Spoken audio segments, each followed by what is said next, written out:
Comme vous le savez, si vous avez regardé ma dernière vidéo dans laquelle je vous partageais mes résultats pour le mois de mars, j'ai subi deux grosses pertes, plus de 50 000 $, de pertes sèches avec la fermeture d'une plateforme dans laquelle j'avais placé beaucoup de capital et beaucoup de confiance également. Qu'on va pas s'attarder sur ce sujet dans cette vidéo, mais comme vous vous en doutez, une perte aussi importante, ça fait réfléchir. Dans ce cadre-là, je me suis donc posé la question de quels étaient les critères principaux pour évaluer une opportunité d'investissement, ses risques versus ses récompenses. Et donc j'ai fait ça dans le but d'une introspection afin de déterminer si l'opportunité d'investissement dont je vous parle beaucoup depuis ce début d'année 2024, qui est le farm de liquidité concentrée, était réellement bonne opportunité, ou si c'était quelque chose dans lequel je m'étais engagé sans trop réfléchir, mais avec du recul n'était pas une opportunité d'investissement si intéressante que ça et si durable que ça. Donc on va répondre à cette question avec cette vidéo, en commençant par énoncer les différents critères que j'ai identifiés pour évaluer une opportunité d'investissement. Donc ce premier critère, c'est la transparence. Quelle vision vous avez sur les fonds, le capital que vous avez déployé et son allocation. Donc comment ces fonds sont utilisés, où sont-ils, pouvez-vous vous assurer qu'ils sont toujours bien présents et que ce pourquoi vous avez signé à l'origine en rentrant dans cette opportunité d'investissement n'a pas changé en cours de route. Quel est le délai ou la périodicité pour avoir cette vision? Donc est-ce que vous avez des rapports hebdomadaires, des rapports mensuels? Est-ce que vous pouvez consulter en direct, quand vous le souhaitez, le statut de votre capital? Et quelle est la confiance dans le moyen de lecture que vous avez? Donc si c'est un rapport, est-ce que c'est un rapport qui est vérifié par des huissiers? Donc par exemple, si on prend les entreprises cotées en bourse dans lesquelles vous investissez, votre seul moyen de vision, ça va être des rapports trimestriels qui vont vous être remis en tant qu'investisseur, mais en revanche, ces rapports, ils sont audités et validés par des entreprises sérieuses, ou est-ce que c'est un rapport juste en PDF fait par les personnes qui gèrent l'investissement et ils peuvent écrire ce qu'ils veulent dessus? Ou alors est-ce que vous avez une vision directe, par exemple, où sont vos fonds sur la blockchain, pouvant le regarder directement dans un explorateur de réseau? En bref, quel degré de confiance vous pouvez donner aux informations qui vous sont transmises. Le deuxième point qui va être très important, ça va être la liquidité. Donc combien de temps il vous faut pour accéder à votre capital? Est-ce que les fonds sont disponibles sur un smart contract et entre quelques clics vous pouvez les récupérer? Est-ce qu'il y a une période de verrouillage? Quels sont les temps de transaction ou les temps de traitement de votre demande? Vous faites une demande de retrait, est-ce que ça doit être traité par la plateforme ou traité par les gens qui gèrent votre investissement avant que ces fonds vous soient remis avec un délai d'un mois, un délai d'une semaine? Est-ce que c'est instantané? Donc ce concept de liquidité qui est la vitesse pour passer de l'actif dans lequel vous avez investi à des fonds ou des cryptos que vous avez en votre possession. Le troisième point qui ne paraît pas forcément si logique que les autres, mais qui est pour ma part très important aussi, ce sont les rendements, car il va y avoir plusieurs types d'investissements, que ce soit en finance traditionnelle ou en finance décentralisée. Ça va être les rendements qui sont générés par votre investissement. D'une part, vous pouvez avoir un investissement qui va vous rapporter des rendements, ça peut être des dividendes en bourse, des revenus locatifs en immobilier, des récompenses de stacking en crypto, donc des rendements qui vous sont distribués sans avoir un impact sur votre investissement initial. Et après, il va y avoir d'autres types d'investissements, des investissements où vous achetez et vous détenez en attendant qu'il y ait de l'appréciation. Donc ça sera plutôt si vous achetez de l'or, si vous achetez du bitcoin, si vous achetez des parts dans une entreprise cotée en bourse qui ne distribue pas de dividendes. Dans ce cas-là, tout ce que vous espérez, c'est une appréciation à la hausse de l'actif que vous avez acheté pour le revendre dans le futur avec une plus-value. Tout l'intérêt d'avoir un actif qui vous génère des rendements, c'est que si vous optez pour un investissement dont le seul but est de gagner en valorisation pour une revente avec une plus-value dans le futur, pour moi ça augmente grandement les risques, car même si votre investissement se passe bien, tant que vous ne revendez pas, c'est de la plus-value latente, non réalisée, et cette plus-value peut disparaître à tout moment pour laisser place à de la perte, et vous n'en profitez pas au fil du temps. Là où avec un investissement qui génère des rendements, vous pouvez récupérer ces rendements et les retirer petit à petit pour commencer à faire votre retour sur investissement, et au fil du temps, vous pouvez avoir réalisé votre retour sur investissement en totalité, voire être déjà en bénéfice avec tous les rendements que vous avez retirés et toujours avoir votre investissement initial ou en tout cas une partie continue à générer des rendements ou à avoir ce potentiel d'appréciation tout en jouant avec l'argent de la banque entre guillemets car vous avez déjà retiré la totalité plus de votre investissement initial, donc vous avez éliminé le risque sur cet investissement. C'est ça tout l'intérêt d'avoir des rendements. Enfin, un critère très important, ça va être bien entendu le risque. Donc le niveau de risque dans le sens où quelle est la probabilité que vous perdiez votre argent, mais la totalité de votre argent, car bien entendu tout investissement comporte un risque. Tant plus si vous investissez en crypto, ça on le sait très bien, mais ce niveau de risque il est important car il est préférable, si on part sur l'exemple de la crypto, de générer 5% par mois avec un niveau de risque modéré plutôt que 40% par mois en pouvant potentiellement perdre 100% de notre capital du jour au lendemain. Parce que la réflexion qu'il faut avoir, c'est que quand ce niveau de risque est trop important, on peut perdre le fruit de 100 bonnes décisions ou 100 bons investissements qu'on a fait par le passé en une mauvaise décision, un mauvais investissement. Et le jeu n'en vaut pas la chandelle, ou en tout cas pas si vous affectez la majorité de votre capital que vous déployez dans des investissements avec ce type de niveau de risque. Donc il faut toujours être capable d'évaluer le risque. Si vous choisissez de prendre des risques très élevés, le faire avec une petite partie de votre capital. Et si vous cherchez une stratégie ou une opportunité d'investissement à déployer à grande échelle avec un capital important, il faut éviter à tout prix qu'il y ait ce potentiel de perte du jour au lendemain, une grande partie ou de la totalité de votre capital, car c'est un risque bien trop important et comme évoqué qui n'en vaut pas la peine, car vous pouvez effacer la totalité de votre progression d'un coup avec une mauvaise décision, un mauvais investissement. Donc il vaut mieux voir au plus long terme et choisir des investissements avec des risques modérés et des risques que vous pouvez maîtriser. Donc plus vous maîtrisez de paramètres et plus vous avez de vision, ça compte aussi pour les points qu'on a évoqués plus tôt, la transparence, la liquidité, des rendements pour pouvoir réduire les risques au fur et à mesure, plus l'opportunité d'investissement est viable. Donc il faut prendre en compte l'opportunité d'investissement mais également la stratégie qu'on y applique, car on a pu voir par le passé que des stratégies où on faisait que réinvestir nos bénéfices en état obnubilé par l'effet boule de neige des intérêts composés peuvent coûter très cher également, car là où on aurait pu récupérer au moins notre mise de départ en se dérisquant au fur et à mesure grâce au rendement généré, on peut perdre la totalité de notre investissement plus tous nos bénéfices. Donc c'est ça qu'il faut prendre en compte, les risques inhérents à l'opportunité et également les risques liés à notre stratégie. Et enfin le dernier critère d'évaluation qui est lié à cette notion de risque qu'on vient d'évoquer, c'est notre niveau de connaissance vis-à-vis de l'opportunité d'investissement. Donc ça va être lié à deux choses. La première, ça va être les informations qui nous sont disponibles vis-à-vis de cette opportunité d'investissement. Donc est-ce qu'on a suffisamment d'informations vis-à-vis de cette opportunité, et après ça sera nos connaissances personnelles. Donc ça ne tient qu'à vous de vous former et de vous éduquer vis-à-vis du véhicule d'investissement dans lequel vous souhaitez investir, car effectivement ce que vous connaissez et comprenez sera toujours un meilleur investissement que ce que vous ne comprenez pas, car il y a des opportunités partout, comme on a évoqué, il y a énormément de véhicules d'investissement, la crypto, la bourse, l'immobilier, les métaux précieux, le forex, etc.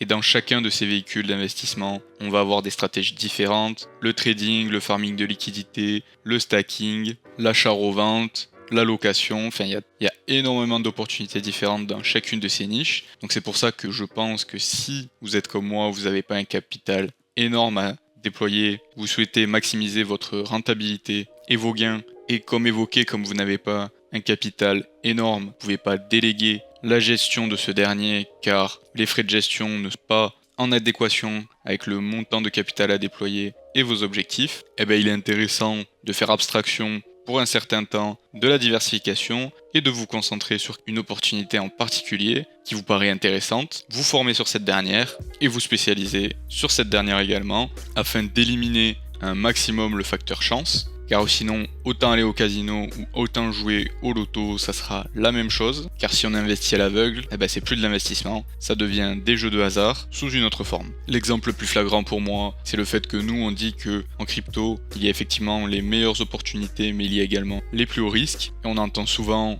des personnes plus âgées ou des personnes pas trop éduquées sur cet écosystème crypto-monnaie nous dire que le marché boursier est moins risqué que la crypto et qu'on devrait s'en contenter. Mais si vous n'y comprenez rien, même si il est vrai que les niveaux de volatilité et donc le risque lié à cette volatilité est généralement moins élevé sur le marché boursier, vous pouvez quand même perdre tout votre argent en faisant du stock picking, donc en sélectionnant des actions individuelles si vous n'y connaissez rien. Il vaut mieux se former, quel que soit le véhicule d'investissement que vous avez choisi, l'opportunité d'investissement que vous avez choisi, et vous spécialiser dans un premier temps. J'ai la conviction personnelle que ça paiera plus au long terme, et que une fois que cette première opportunité, ce premier véhicule d'investissement que vous avez choisi aura porté ses fruits et vous rapportera des rendements importants, vous pourrez ensuite vous diversifier et prendre des bénéfices générés avec cette première opportunité que vous avez choisie pour le mettre dans d'autres véhicules d'investissement afin de diminuer les risques sur votre portefeuille au global. Mais dans un premier temps, comme je vous l'ai dit, le plus important ça va être la connaissance, et donc vous ne pouvez pas connaître tout en même temps, il faut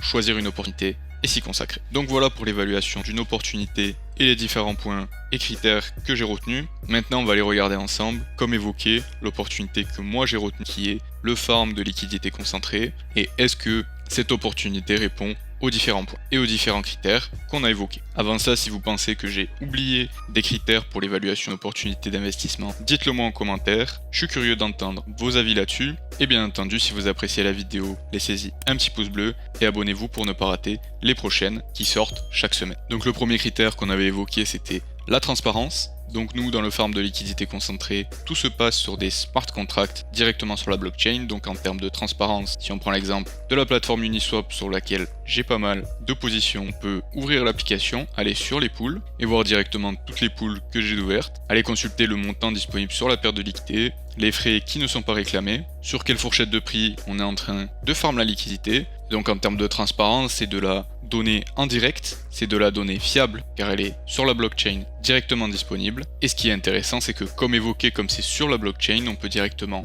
le consulter sur un explorer de réseau si jamais on a un doute sur la véracité des informations qu'on peut voir sur l'interface de la plateforme Uniswap. On peut directement consulter combien de tokens sont disponibles dans le smart contract, quelles sont les différentes transactions qui sont réalisées sur ce dernier, et tout ça en direct sur la blockchain. Bien entendu, c'est la même chose sur toutes les plateformes qui proposent de la liquidité concentrée. Ici, on se retrouve sur PancakeSwap, qui est une autre plateforme sur laquelle j'ai des positions actives. Ici, on va voir une de mes paires de liquidités. On peut voir ici également le capital déployé sur cette dernière, les frais disponibles, la fourchette de prix sur laquelle je farme la liquidité, et de la même façon, toutes les transactions qui sont réalisées sur le smart contract, les fonds qui sont disponibles sur ce dernier, sur l'explorer de réseau. Donc en termes de transparence, on peut difficilement faire mieux, étant donné qu'on a la vision en direct, en totale transparence, et qu'en termes de confiance sur le moyen de lecture, il est difficile de faire mieux que la blockchain et un smart contract. Le second point, c'était la liquidité. Donc au niveau de ce critère également, on est au top, car ici, par le simple clic d'un bouton,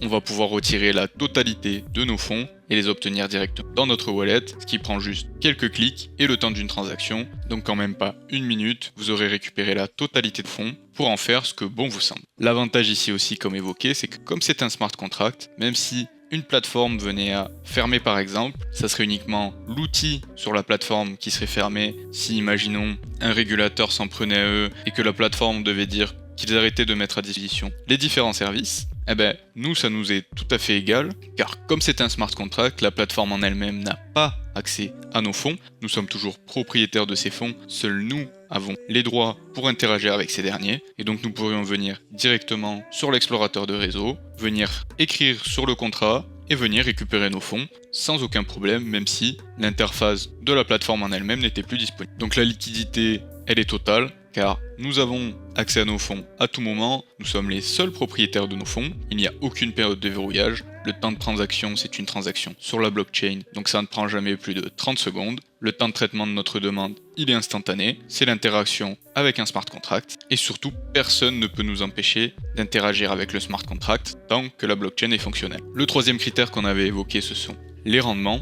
Donc bien entendu ici quand on parle de farm de liquidité concentrée, tout l'intérêt c'est les rendements, c'est-à-dire les frais que nous allons générer, car ici notre rôle en tant que personne qui fournissons de la liquidité, c'est d'être la banque. Un utilisateur veut venir échanger un token contre un autre token sur un réseau, sur une blockchain, et afin que ce dernier puisse le faire de façon instantanée et n'ait pas à attendre qu'un autre utilisateur veuille acheter le token qu'il veut vendre et veuille bien lui échanger contre le token qu'il veut récupérer, il va utiliser des paires de liquidités qui sont à disposition grâce à nous qui fournissons la liquidité. Bien entendu, pour ce service qui lui est rendu, il va payer des frais, et ces frais vont être redistribués aux personnes qui fournissent la liquidité. Donc c'est comme ça que nous générons des rendements, et ces rendements peuvent être très intéressants. Par exemple, sur cette paire de liquidités entre de l'USDT et du NMT, durant les 3 dernières semaines, j'ai en moyenne généré plus de 1% de rendement par jour sur les fonds que j'ai déployés dans cette paire de liquidités. Et ici, sur cette paire entre du PATEX et du BNB,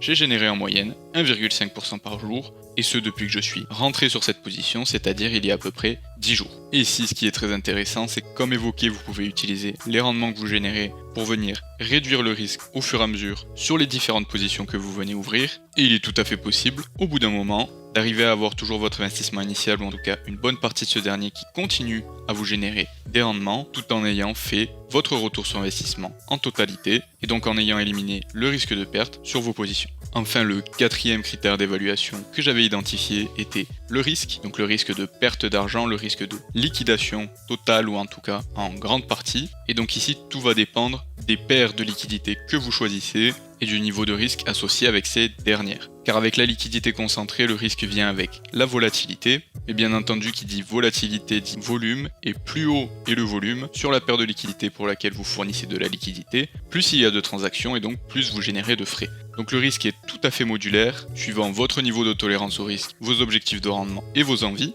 car vous pouvez tout à fait sélectionner des paires de liquidités entre deux stablecoins, par exemple une paire de liquidités entre de l'USDC et de l'USDT, auquel cas le niveau de risque sera infime, étant donné que vous fournissez de la liquidité de deux actifs qui sont indexés à la valeur du dollar, donc la volatilité est quasi inexistante. En revanche, bien entendu, les rendements générés sont à la hauteur de cette volatilité, donc bien plus faible. Suivant les plateformes et les réseaux ou blockchain sur lesquels vous venez fournir votre liquidité, vous allez générer entre 20, 30, 40% de rendement annuel. Et de l'autre côté, à l'extrême opposé, vous pouvez sélectionner des crypto-monnaies qui viennent juste de sortir et qui, elles, génèrent des dizaines de pourcents de rendement par jour avec des volumes énormes, mais une volatilité tout aussi énorme. Donc du jour au lendemain, vous pouvez perdre 50, 60, 80% de la valeur du capital que vous avez déployé sur cette paire de liquidités. Donc ça, bien sûr, c'est à moduler suivant vos envies, votre tolérance au risque et votre objectif de rendement. Mais c'est ça tout l'intérêt de cette opportunité, c'est que c'est tout à fait modulable suivant vos objectifs et qu'avec le farm de liquidité concentré, vous pouvez